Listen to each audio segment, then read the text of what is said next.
This is a poem about nothing in particular. And it's not even a poem except when it rhymes at certain times and certain places, repeating certain images and phrases. And it happened this way. I was listening one day to someone prattling on and on and on and on, and I don't know why I collect twigs. I don't need them. But I carry them around with me until such a time and such a place that their purpose becomes apparent to me. Their need becomes a storm in me. In this pirate ship, this shipwrecked sea, I can only carry with me things I truly need. On and on and on and on, and I just like the sea, or a silent river running through me. Or I must have just drifted off. My mind began to wander far out to sea.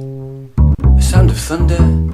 Looking at these shops I see, is it any wonder all the buys were meant to be a someone's plunder? And I swam right out to sea, under water, with no apparent difficulty breathing underwater. Now I know you need it vitally, but my mind fundamentally has no grip on reality and wanders barbarically with no sense of danger. It's hard to follow, I know, it doesn't make sense. It's a little hard to believe, a little hard to swallow, but my mind has a habit of doing this. Conveniently forgetting vital points of reality, like the fact I can't breathe underwater, and like the fact I can't swim. And it does it when it wants to, when it's bored on a whim. It creates these surprises in thin disguises to sink it in. And my brains know better. It believes everything my mind dreams up, no matter how far-fetched or ridiculous that may be. Fortunately, my body knows better. Fortunately, my body is more dense.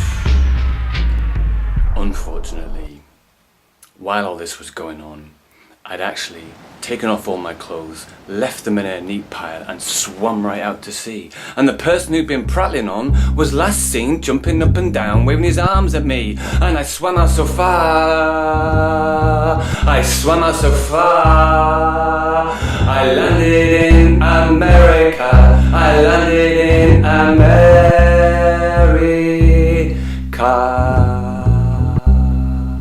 New York City. I don't know how it happened exactly. On the shore, the waves lapped lightly, and now I'm living in this apartment block in the sky. I'm having trouble accepting this myself. It doesn't make sense, I know. It's a little hard to believe, a little hard to swallow. And unfortunately, I forgot to bring anything vitally important I might need with me, like any clothes, hats, or money.